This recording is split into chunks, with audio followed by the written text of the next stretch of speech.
On to the next. Hii story imetumwa masaa 23 yaliyopita, kwa hata masaa 24 hayajatimia. Anasema anaomba ushauri. Anasema naomba ushauri wako, labda wa kisheria, kwani naona nipo kwenye wakati mgumu sana. Mimi kabla ya kukutana na mume wangu nilikuwa nimejenga na nina magari mawili. Baada ya kufunga ndoa, mwanzo ndoa yangu ilikuwa vizuri, lakini mume wangu akaanza kutaka niuze nyumba yangu ili tujenge nyingine ya kwetu. Okay. Nilikataa, ndipo akaanza kuwa mtu wa kunipiga, kunitukana na kunidhalilisha. Obviously, sijui kwa nini wanaume mko hivyo. Nilivumilia sana, akawa mtu wa kubadilisha wanawake kama nguo. Alikuwa anatembea na marafiki zangu, nikiongea nikipigwa. Mwisho nikiwa na ujauzito, aliondoka na kuoa mwanamke mwingine. Aliniambia anasubiria nifikishe miaka 2 ili anipe talaka tugawane mali. Sasa kaka, miaka 2 ya ndoa inakaribia. Je, kaka, hivi kisheria mali nilizochuma kabla ya ndoa naweza kugawana na mume wangu? Naomba ushauri, kwani sijui cha kufanya. Ndugu zake wote wanaangalia mali hizo. Huyu kwao ni maskini au? Of course, kama ni maskini afu ndo mtoto wa kiume mkubwa au wa kwanza, kwa hiyo wanamwangalizia kwamba umeokota dodo, mwanamke wako anajikuta na hilo. Kwani familia za ndugu wa wanaume na wake wa ndugu zenu au wa kiume wakiwa na pesa kuna shida gani? Mbona kunakuaga na mihemko ambayo hata it makes sense? Unajue wanawake wengi nasoma stories zao, akishakuwa na pesa hiyo ndoa yani ni kama matatizo. Kwani wanaume kuna shida gani na ndugu zenu?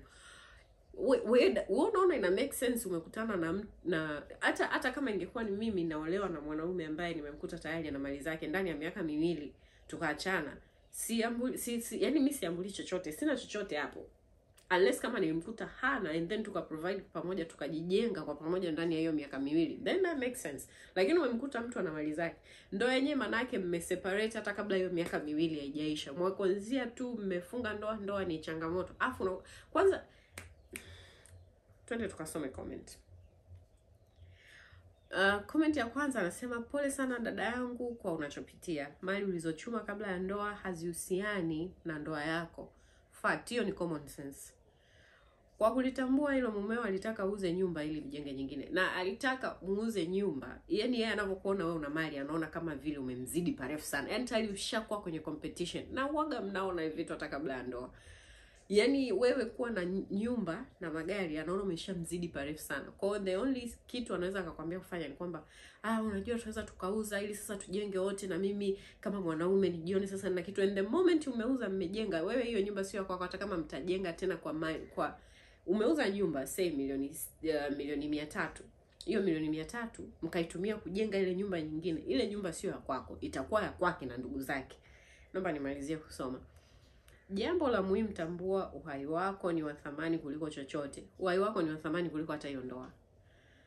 Hata kama ukiachana naye ukabaki huna chochote, basi waweza kufanya maamuzi hayo kama unajiona haupo kwenye mikono salama. True.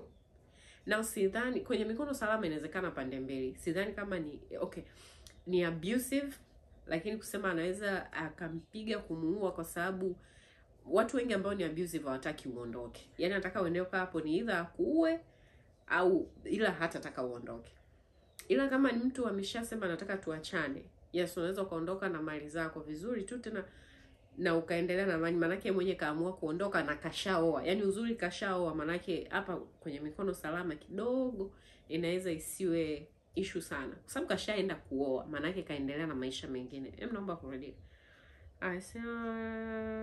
Aliondoka akaoa mwanamke mwingine. Angekuwa hajaoa au angekuwa bado anaishi pamoja, yes, tungesema usalama hapo kuna kipengele. Lakini kashaondoka, ana mke mwingine.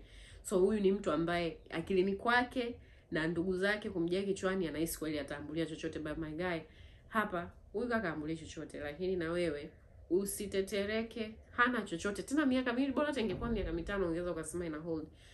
But again, sijui system zetu zina favor vipi wanawake, lakini tunachojua mali ambayo ni ya kwangu kabla hatujakutana ni ya kwangu, kama ambavyo mali za mwanaume ambazo bado hamjakutana zinaweza hold sana kwamba mtagawana endapo itatokea na talaka. Alafu sheria pia itamfavor kwa sababu huyu mtu amekuwa abused sana, amepigwa, and hopefully ana ushahidi kama nilichotoka kuongea.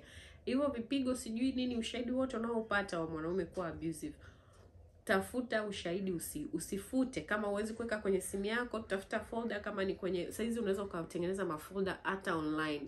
Tengeneza folder yako online, wewe ndio unajua password, unaweza uka access muda wowote. Unaweza ukapata access ya hizo folder muda wote. Kwa hiyo sio lazima iwe kwenye simu ambayo mtu anaweza akachukua akafuta.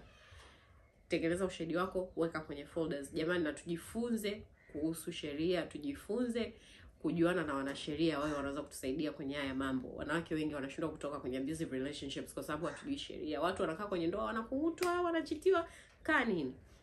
Kwa hiyo kwa ushauri wa kaka hapa, obviously wewe una hold up and na hakupenda kwamba wewe una mafanikio zaidi yake. Na inawezekana anatoka kwenye familia maskini, but I hope not. Mwingine anasema ila wanaume ni pasua kichwa. Hapo alitaka kuvuna kutoka kwako, lakini si upendo wa kweli. Mali zote kaandike majina ya mama yako, ila mama usimwambie. Kuna wale ndugu wasio na mwelekeo, wasije wakamshawishi aziuze kwa sababu ndiye mmiliki.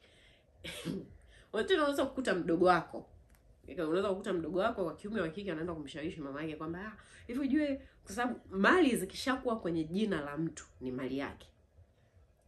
Mali ikishakuwa kwenye jina la mtu mwingine sio mali yako wewe tena. Na huyo mtu akijua akataka kufanya chochote juu ya hizo mali, hakuna kitu unaweza mfanya. Hakuna sehemu ambayo utaenda kupambania hicho kitu kikarudi kwako, unless sijui. So hii pia ni point nzuri kwamba andika vitu vyote. Kama una watoto ningesema andika majina ya watoto, au ndugu na wenyewe ni kipengele kingine. Mama akishawishiwa na ndugu na wenyewe ni issue nyingine. Ila kisheria you're on the right. Tafuta kujua zaidi kutoka kwa wanasheria, ujue the right approach, ufanye nini. Ila pole sana. Mwingine anasema tafuta receipt ya kila kitu, ziweke peupe, mpaka receipt ulizokuwa unanunua sarufi na mchanga. Tafuta hata za kutengeneza zikiwa na tarehe za nyuma kipindi unajenga. Mkienda mahakama ionyeshe na uambie hazimuhusu, hatopata hata.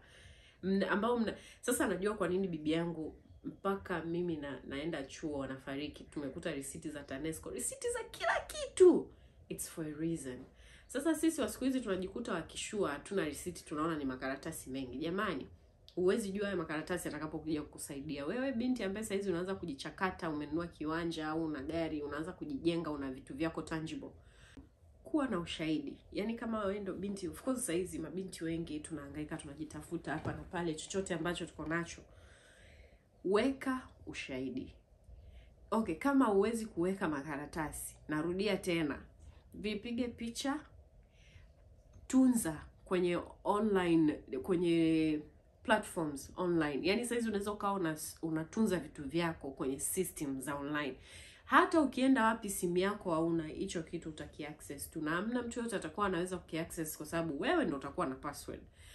Kwa hiyo watoto wa kike, yani utunzaji wa risiti sio kitu cha kuchukulia juu juu. Tunza kila kitu. Neno la mwanaume mahakamani lina nguvu kuliko maneno yako wewe 200.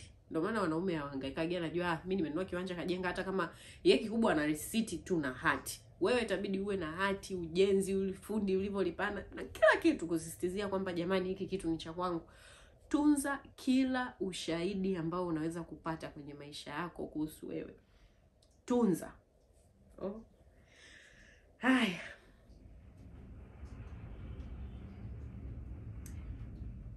Anasema naomba nisome comment ya mwisho.